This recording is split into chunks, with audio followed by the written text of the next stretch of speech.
We all know about the classic one, like being burned alive, getting crushed, or even doing a Jesus. My children, listen to the word of our Lord and Savior, Harambe, as he blessed us with his commandments. 1. Thou shalt not enter thy gorilla enclosure.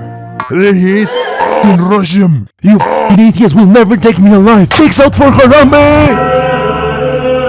Yeah, those torture methods are cool and all, but they are too obvious, too straightforward, just pain and suffering. It's kinda boring. Where's the magic in torturing someone? Number 7. You see, in ancient Rome, they had specific ways of dealing with crimes. Roman law would use what is called poetic justice, where the nature of the punishment would mirror the crime. So, let's say you started a fire on purpose, aka arson. You were then sentenced to being burned alive.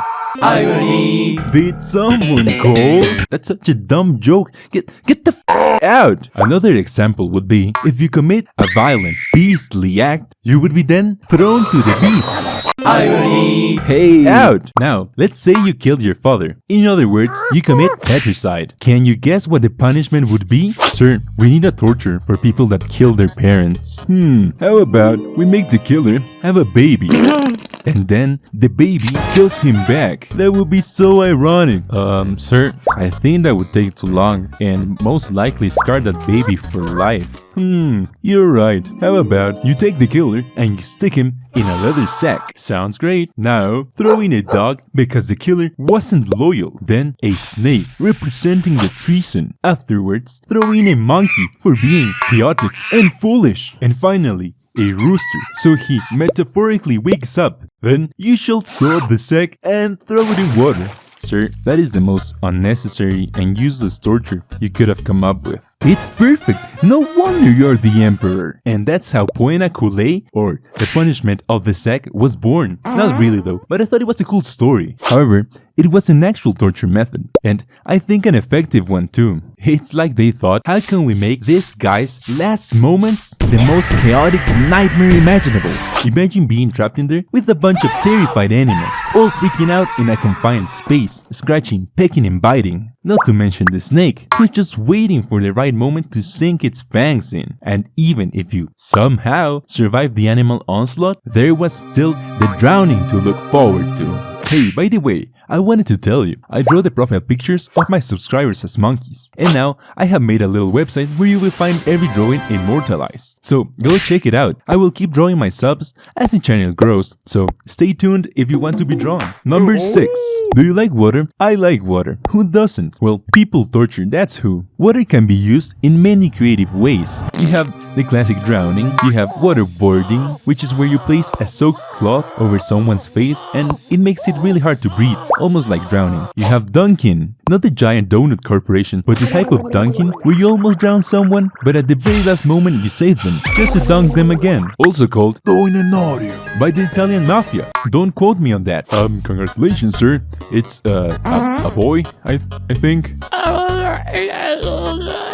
Oh, that son of a bitch! I'm sorry, Mr. Chimp, please! I invite you to my house. I even got rid of Chippy Ahoy for you. And this is how you repay me by my wife. Dunk him. No, please!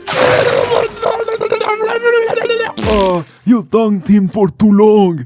It's 3 seconds for the perfect dunk. So yeah, water as torture can be creative, but they're all related to drowning. Real creativity is using water in not so obvious ways. Enter the water cure. This is a form of torture in which the victim is forced to drink huge quantities of water in a very short time. They strap people, then close their nose with pincers and force a funnel through their throats. Then they pour the liquid, usually water, but sometimes piss or bile. So that's horrific. Anyways, the one being water cured will not be able to breathe unless they drank the water, so their bodies instinctively drank without stopping until their stomachs were engorged and close to bursting, and sometimes they would beat the shit out of the water-filled stomach of the victim until they vomited, and then started again. Jesus Christ, humans are monsters. Even if you somehow didn't choke on water and die, you would then have to look forward to the water poisoning. You see, the kidneys can only process 1 liter of water per hour,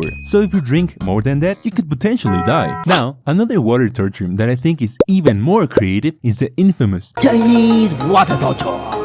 This is a mental torture more than physical, where cold water is dripped on the forehead of a person for extended periods of time. How is this a torture, you might ask? The answer is so interesting. The water droplets falling in the same spot will create a little irritation, and over time it will cause actual pain. What felt like a tickle at first is now a slap on the face. After a day, you are certain the water has penetrated your skin and is digging through bone. It just doesn't stop. You try to sleep, but oh, another painful drop falls on your head, waking you up. You start to freak out. You are blindfolded. You don't know where the next drop will come. But oh, there it is. Oh, another one. So quick. Eventually, you just lose it. But funny thing about the Chinese water torture. is that it's actually not Chinese. It doesn't even come from Asia. Chinese dishonor. The first records of the Chinese water torture. are from Bologna, Italy. But let's be honest, nobody would be afraid if they called it the Italian water torture. Number 5. White torture. And no, it's not the torture of white people. I was worried there for a second. Also known as sensory deprivation, it involves keeping the prisoner in an all-white environment. And when I say all-white, I mean everything is white. The walls, their clothes, even the food served is white. The guards of the prisoner are silent and dressed in white. And the lights are on 24/7. And of course, like, who the f comes up with that? Phineas and Ferb? I'm here to deliver 50 tons of white paint for a torture chamber. Yup, that's us, buddy. Wait, aren't you too young to be psychologically torturing someone with the absence of color? You care. Sorry, just sign here. The complete absence of color, sound, and interaction distorts your perception of reality and sense of time, turning your brain into mush. It's almost as awful as going into an Apple store. Why is everything so white? I just want a phone. Hey there, a little birdie told me you needed some help. I'm an Apple genius, and my testosterone levels are lower than what's medically recommended. How may I help Oh, you? it's too white! Number 4. Imagine you're a peasant in medieval Europe, extremely ignorant and not very bright. One day, you were dying of hunger, so to survive, the best idea you come up with is stealing a piece of bread. But the guards catch you, and the next thing you know, you wake up in a torture chamber. According to the king, you're paying for your horrible crimes against humanity for wanting to live. So, shaking in fear and pissing yourself, you wonder what fate awaits you. You have only heard about the horrific pain that is being tortured. The sweaty henchman soaks your feet in salt water, and you think to yourself, this torture thing isn't so bad. All of a sudden, a goat walks in and begins to furiously lick your feet. At first, it just tickles, it even feels good. However, after a couple of hours, the goat's rough tongue slowly peels off your skin with every lick.